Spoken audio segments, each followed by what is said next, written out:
Hi guys, it's Matt here, coming at you with a video, if you can't tell by the title, dedicated to Resident Evil 6. Now, apologies for the state of the way I look right now, I've literally just come out of the shower. So, I haven't actually got Resident Evil 6 on me anymore, I've just come back from returning it to Blockbusters after a week of renting it, hoping to buy it sometime soon, or maybe get it for my birthday or something like that. But this is going to be a sort of mini review of my first impressions, if that makes any sense whatsoever.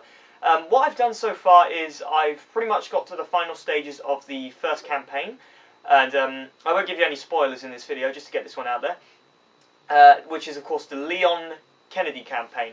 Leon Kennedy, if you guys don't know, is one of the, I'd say, main two protagonists of the Resident Evil series. You've of course got Chris Redfield along with him. And the last time he appeared was in Resident Evil 4, which, if you haven't played, I certainly suggest going to check it out. It's on the it's on both the Xbox Live Marketplace as well as the PlayStation Store, and I think they're about £12, something like that. You get the Umbrella Chronicles along with it as well, and it's also on the Nintendo Wii. So go and check that one out. It's a great game, and a lot of people love that one in comparison to Resident Evil 5, but more on that later. Leon S. Kennedy returns in Resident Evil 6 along with his new partner named Helena. To detail these characters, I don't feel that emotionally attached to them right now, and this links into the storyline as well as what you're actually playing for itself. Personally, I don't really feel like I have any connection to this new Helena character. She's just kind of there, and they try and give us some sort of backstory from what I've played. They try and add in some oh shit son vengeance, you know, halfway through, but I really don't feel like I really give a shit about this character. It's kind of like Sheva from Resident Evil 5. You just kind of look at her and think, you haven't even got an ass, so I don't care, I'm just going to shoot you. But you don't shoot her, because you don't have that much ammo, and you need to conserve ammo. A lot of people say that they miss the classic Resident Evil feel, especially in Resident Evil 5, which was very, I'm going to say, action-based.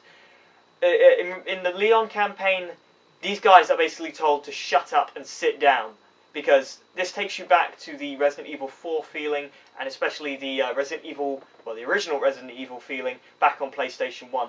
You don't have the sort of the diagonal camera, I'm not sure what you call it, but you got the over the shoulder camera angle, and it really does bring back that sort of tense atmosphere to what a Resident Evil game should be.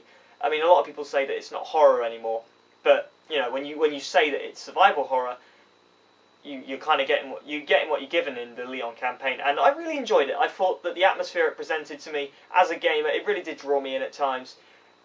Although it was very cliche, there are many moments throughout the campaign where I thought, yeah, this is exactly what I'd expect from maybe a George A. Romero film, which isn't a bad thing, by the way. As I said, it is a zombie game, this one, so yes, you get the classic zombies. They're not infected. You know, they walk around very slowly and they try and bite you. That's a zombie. We're not going into any of that whole they run about shit now. However, you do have the specific special zombies here and now again. But don't worry, they are classic zombies now, and that's what you're getting. So don't go moaning about these Left 4 Dead games or Dead Rising if you didn't like them. Resident Evil 6, the Leon campaign, will give you classic zombies. And you get to fight them in places like graveyards, sewers, yes, there's a sewer level, and catacombs, and it's just like, you know, this is what a survival horror game should be, and I'm glad they included that kind of stuff, because it just made you feel like it created the atmosphere you'd want in this game, and that's why I really enjoyed the gameplay, especially. They've returned the whole, you need to conserve ammo now, and you need to find it, because if not, you're fucked. I'll tell you now, the amount of times I was playing through that campaign thinking, I've got 2 bullets left, and I'm barely through this chapter. What am I going to do? And you really do need to work on your aim. You really do need to work on what you're rationing. And it's really great. It's really good. It's a really good gameplay mechanic to have in there. I really enjoyed it. It made me feel like I'm part of the game rather than just, you know, here's some ammo, pick that up. Oh, there's some more over here. I'll have that. In terms of puzzles, I know Resident Evil kind of throw in the puzzles here and then. But there's not a lot in the Leon campaign. There's a couple, but they're not tricky. It's more like, go over here and get this, go over this way and get that. I remember one where it's literally just finding 3 keys that are scattered about all over the place. You just have to find your way there. It is kind of tricky now and again. I mean, like, you're left in the where am I going kind of stage. You don't have a map. you don't really have that much of guidance. I mean, there is a way that you can just bring up a little arrow which tells you where to go, but if you want to play properly, then I suggest not using it.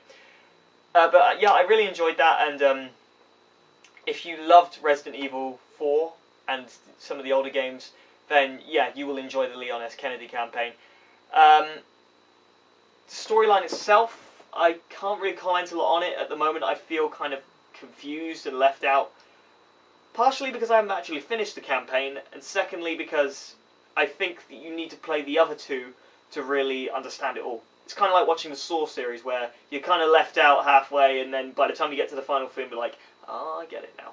So I'm not going to comment on whether it's good or bad, but there's not a lot to really engage you.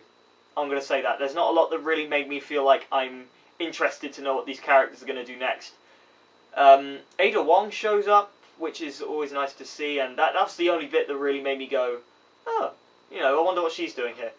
Chris Redfield and his new partner comes along at some point, and that's where you get the classic Leon versus Chris moment, which was pretty damn epic.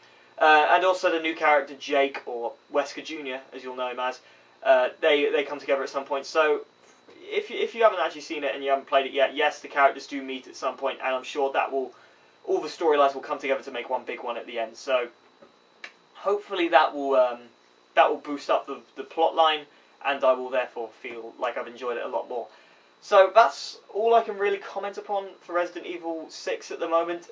The Leon campaign is, from what I can say, really good. It does draw you in. It's a great environment, a great atmosphere, and it's Resident Evil, it's zombies. This is what you want as a fan base. Don't go moaning about it. You've got your campaign, which is survival horror. Now move on to Chris's, which is a lot more action-based, and Jake's, which, to be honest, I'm not actually sure what that would be classified as. But either way, that's Resident Evil 6. At the moment, I'd say I'd give it a 7 out of 10, which is pretty good. I never really give anything above a 9. But yeah, I definitely recommend going to check it out, and hopefully I'll be able to continue this review sometime in the near future. So, as always, thank you for watching, guys. Apologies for not being on Dude Chat once again this week, and there will be another video coming to you by the end of next week, hopefully. The one that we missed out on at DEF CON, because all we got was kids. Yeah. So, as always, thank you for watching. Please go and like us on Facebook, follow us on Twitter, both at DudesWithThumbs. Subscribe to this channel, as well as my personal, the Extreme Enigma 305. And I will be catching you guys very soon. Ta-ta for now.